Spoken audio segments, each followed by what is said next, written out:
Guys, we are back for voting. All right, all right. So we left last night with a bunch of momentum, and we are back to do part two for the voting in Solidity. Let's dive in.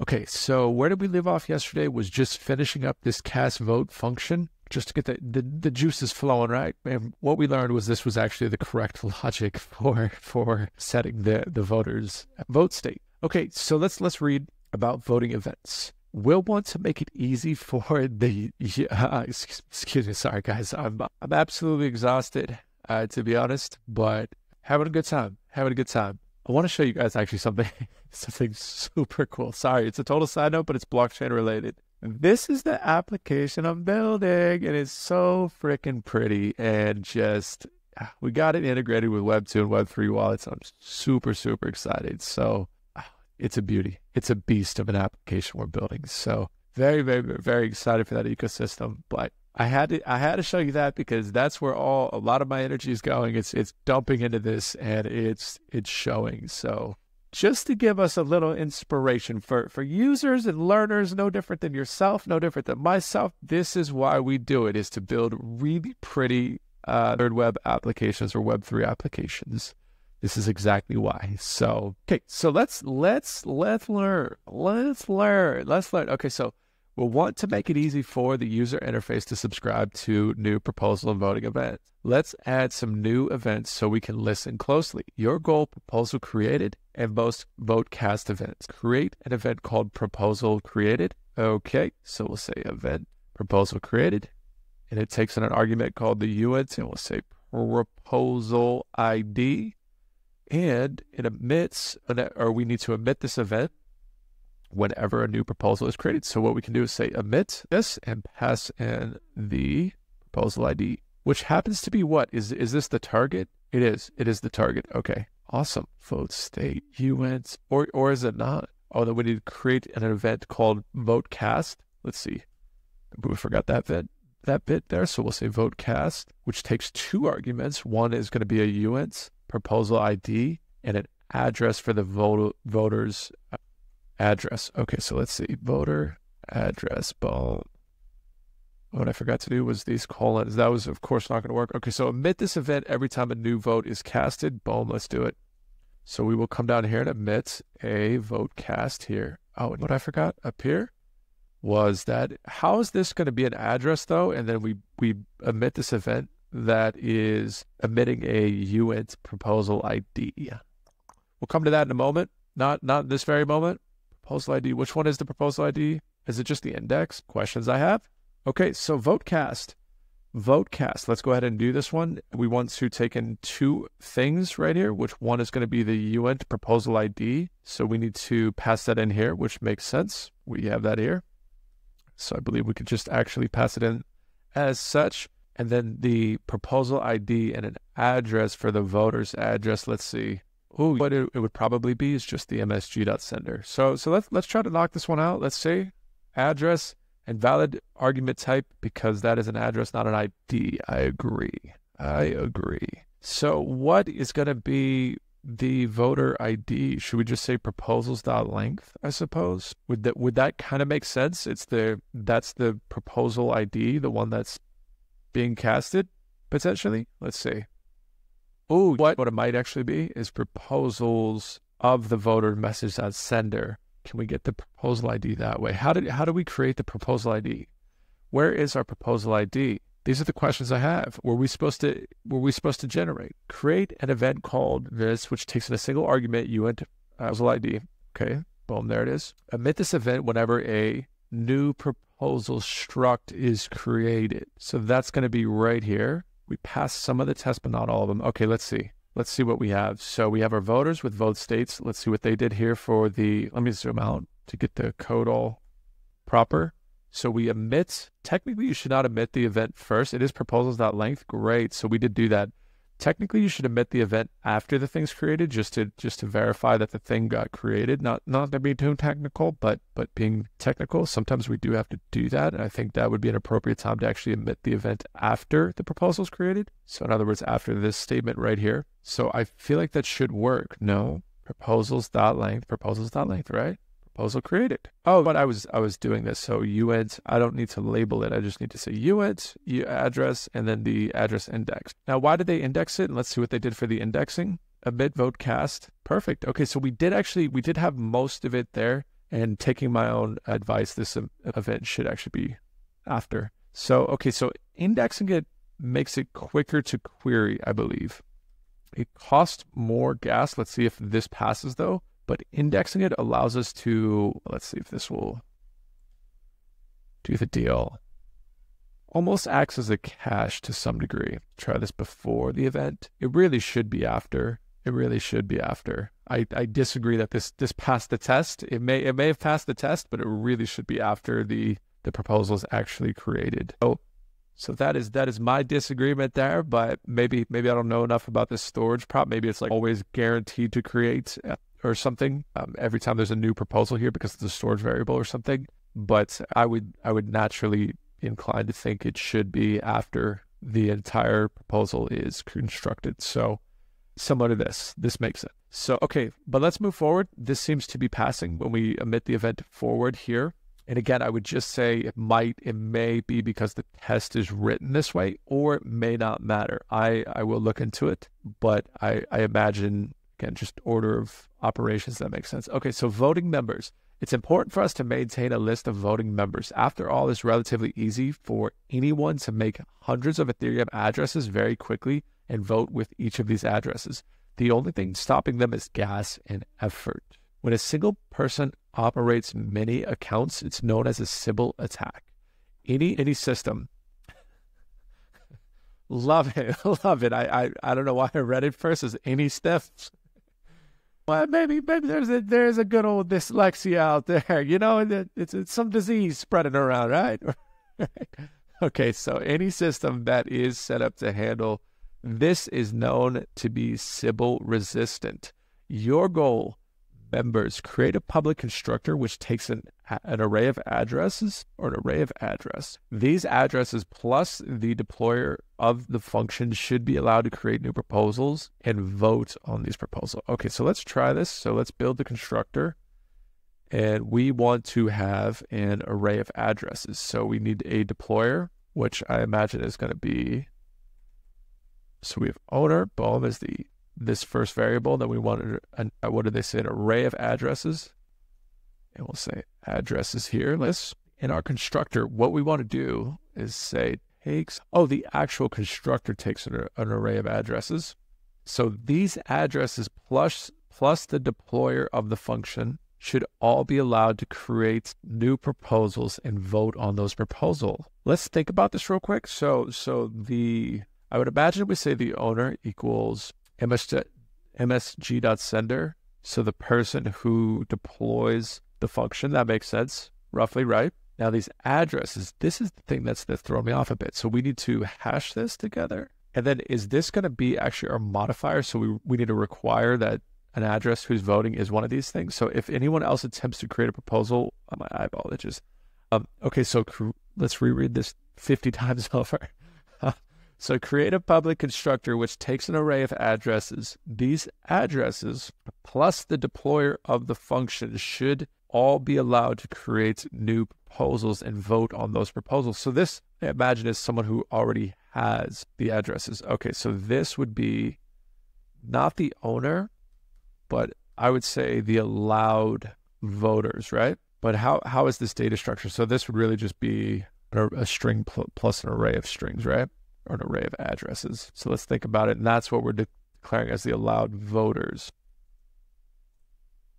right? Something like this. And then basically we'd have a modifier, or just every time there's a new proposal or a new deal, just require, I don't know, allowed voters, required message sender to be one of the allowed voters, right? That's roughly the logic I see. Otherwise, it would say you are trying to do a Sybil attack, right? Something like that. So we could do this way, or maybe a modifier here, right? Where the modifier would say a allowed address. And then we could actually go ahead and build this modifier like this. Allowed address. Tomato, tomato, they roughly would do the same. However we want to do it. I'll do it this simple way, or the more simple way, I suppose. But I don't know if this is actually working, right? I don't think this is going to work the way I'm anticipating it. It's kind of just trying to ideate, right? So, yeah, let's send it. Let's see. Storage, memory, okay. Maybe we'll try the storage one first, or I guess technically the memory one first. MSG. So built-in binary operator cannot be applied to these. That makes sense. We're doing a string plus an array of addresses, which does not make sense from a type declaration standpoint. Okay, so create a public constructor which takes an array of addresses. These addresses plus the deployer of the function. Maybe we say addresses.push the msg.sender, right? Maybe that's a bit more of what we want, right? Because we're modifying state, we do need a storage deal, but this is not working. So this parameter can only be used internally. You can make the contract abstract to avoid this problem. Guys, I'm running out of brain power on this, so I'm going to look at the stuck deal, but I'm basically accepting an array of addresses, trying to accept the deployer somehow, and that's the allowed voters. Oh, what? Maybe this needs to be... Okay, let's see what they've done. Let's see. Oh, mapping address to bool. Okay, so they've done this members function. So we were breadcrumbing down the right path, right? And what they've done is this map for uint_i = 0 members.length. So they've mapped through the members. When do we set the members? Is the question, right? Or maybe they're not asking for that quite yet. Yeah, it doesn't look like such. Okay, so they mapped through the passed-in members, checked against the members here. Try to understand this. So they're looping through the members by one member indexed here. So this is one member that's being passed in from here, from the array of members. And they are assigning that. Oh, that is where they're assigning the members, right here. This is where they're building it. The Boolean, the address of these members are being assigned to true, the key value there. They're being pointed at the key value. Okay.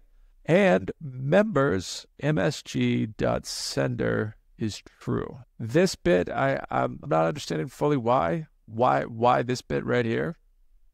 Members being assigned to true. Oh, that's the deployer. That's the deployer of the contract. Okay. Got it. Okay. So we were roughly getting down the right path. Let's try to do it from kind of short-term memory, I suppose. So we have address being mapped to bool, and I'll keep it in the lingo that I have done in it. So we had allowed voters, and what I want to do is map through all of these, or loop through, excuse me. Loop through. Guys, my heart hurts so bad right now. I have no idea why. That's not a good feeling, right?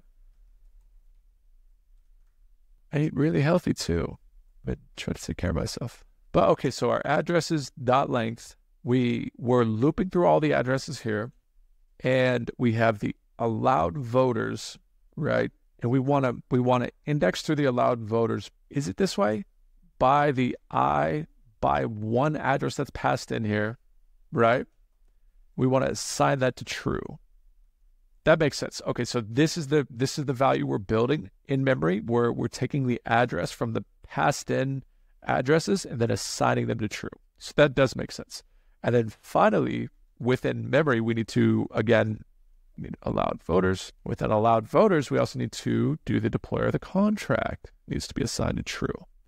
And that was everything there. Now we also need to require one bit, and I believe it was this. You are trying to do a Sybil attack, right? Does this ever get the ID here? Is that if anyone else tries to create a proposal or vote, they should be reverted. So you could actually put this here as well, and it needs to be address or believe the msg.sender. Okay, let's try that. Storage address, boom, boom, boom. Where is this? We need it all, not there, up here, boom. Okay, let's try this. Addresses, storage, and memory. We need one of them. What was it? Will memory work? Memory is the lighter weight of the two of storage, right? Setup failed. You were trying to do a Sybil attack. We're not trying to do a Sybil attack. We're trying to prevent a Sybil attack. Okay, so that's probably coming from, let's see. So the allowed voters, looks like we're good on that one, I believe. So let's get this one done. If we're missing a goal. Oh, that one worked. All right. All right, sweet, sweet. Let's double check against what they've done real quick just to see if we can learn if we have any shortcomings here. So they didn't do, oh, they did require members, member.sender. Oh, that's for the new proposal function, but for the cast vote, they must not have a test wrote for that one because we don't have a require function on that. But it looks like we do need to require that as well to be proper. So cool, awesome. Let's move forward. Learn it, learn it, learn it. Love it. Love to learn. Love to learn. Okay, so execute vote in smart contract governance systems. There's usually some minimum voting participation that must be reached before the proposal can be executed. So maybe the proposal needs like 100 votes, bare minimum, maybe 500 votes. Okay, so most governance systems today use coin voting, where the number of voting ERC tokens you hold decides your vote weight. So if I'm a bigger shareholder, I have more say. If I'm a lesser shareholder, I have less say. Seems to make a bit of sense, right? Okay, so your goal, execute. Let's make our minimum voting threshold to be 10 participants. Once 10 members have voted yes on a proposal, execute it. Update the cast vote function to execute the proposal when the 10 yes votes have been registered. Now, is it 10 yes votes against all the no votes? Or is it just 10 yes votes? There could be 90 no's and then 10 yeses. It's okay, well, we're still going to do it. Well, that doesn't seem how democracies work, but okay. Okay, so execute the vote by sending the data to the target address using the call syntax. So let's see. Update the cast vote function. So we need to have a minimum threshold. We can maybe just write that in as 10, knowing it's 10 versus setting a variable. Okay, so once 10 members have voted yes, so we need to update the cast vote function to execute the proposal when the 10 yes votes have been registered. Okay, so I'm thinking of taking the proposal ID, and then count the yes votes. It needs to be higher than 10. So what we could do is, I think, just make it a require statement. Say proposals by proposal ID. Steal it right there. It's convenient. We'll say yes count, right? Greater than 10. And we could say you can now, oh, that's not for casting the vote, actually. That's for executing. So we need to adjust that. But that's the right rough logic, I believe. We'll see here, at least in a moment. So, okay, so update the cast vote function to execute the proposal when 10 yes votes have been. Okay, so execute the vote by sending the data to the target address using the call syntax. So should we add, so hold on, do we need another parameter that the proposal's been executed, or can we get away with it another way? So execute the proposal is how I'm reading that, not execute the vote, but execute the proposal by sending the data to the target address using the call syntax. That's how I'm reading. So let's see this. Oops, did not mean to do that. Let's do it down here. We'll say if, maybe we can actually do it under the emissions. So we can say if the proposal count, if proposals by proposal ID yes count is greater than 10, we could go ahead and do what we want to do here, which is send the call data to the target address using the call syntax. Now, what does the call syntax entail again? I forget. I vaguely forget. Sending the data to the target address using the call syntax. Interesting. Embarrassing. Okay, so we could say data. Oh, is this where we do the Boolean success deal here? Is this what we're doing? Is this what we're doing here, folks? And we could say proposal dot call value, right? And then we send it the data is what I'm understanding, or what I'm kind of reading, and boom. Is this what we need to do? And then we require the S. Is that us sending it? Is that how it would roughly kind of look? Let's send it. Let's try. Undeclared identifier data. Call data. Well, we do have it there. Same undeclared here, right? Call data. Proposals to the value. Ooh, are we supposed to send the target maybe? Okay, let's see what they've done. Let's go ahead and check it out. If proposals counts the vote threshold. Sweet. Oh, and then we were also supposed to check if the proposal has been executed. So did they add a deal? They did. Got it. Nice. Oh, we were close. I was on the barrel. You know, the gun wasn't in the fish tank, but it was shooting the barrel. You know, the side of the barrel. There's holes in the barrel now. So the water drained out. You know, we still got a bunch of fish in a barrel. You know, it's like It's like fish in a barrel, but I just shot it from the side. All the bullet holes on this. Which I think is still a win, right? I think that's still a win. I think that's still Okay. Okay. So proposal, where did they get the proposal here? Is that passed in to, oh, I see right here. Proposals, storage, proposal. Do we have that already or no? For casting of votes. Oh, this is in the wrong deal. Whoopsie daisy. Oh, we do. No, it wasn't the right deal. Forgive me. Forgive me. Forgive me. Okay. So we say proposal dot target dot call. Was it just data here? I already forgot. Then they added the executed. So they bool executed already. And they actually did their vote state up here, minimum threshold, but we'll just leave it down there. That seems appropriate if we're just using it one time. I'll just keep it there. And what we need to also suggest is proposal.executed equals false. Or what we can do is put a bang symbol. Oh, that's the same. Okay, so data, this is where it's not appropriate. What is the syntax for that? Let's double check. Here it is, proposal.data. Got it. Okay, so it's not the actual data being passed in from the, so there wasn't even data being passed in. That was from up here. The more you learn, guys, the more you mess up, the more you learn, right?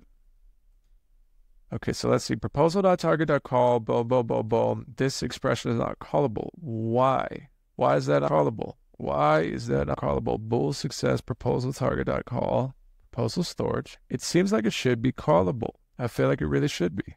Proposal storage, proposal. Let's see.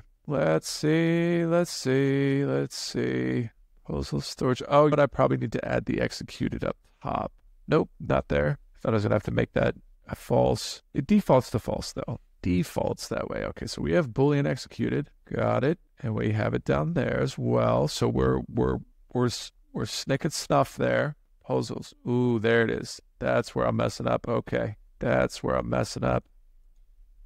Proposal, no. Proposal to target, let's see. Of course it's going to work. Of course. Now, where did we miss? That's what I want to know. Oh, what it might just be vote threshold. But what if the yes count is 11? Shouldn't it be, oh, I guess it would execute because it would hit 10 first and then would go to 11. Okay, so my brain was thinking do at least greater than or equal to. Let's see if this would still work. Okay, so it was a user error. It was a user error, but we got there. We got there, guys. That is awesome. I'm super excited for Inheritance for the next episodes, and then that's it. And I am gonna show you guys some cool stuff to build and build some cool stuff with you. I'm really excited. I am super excited, especially in context of the beautiful things we're building here. So very excited to do that. I will see you guys sooner than later.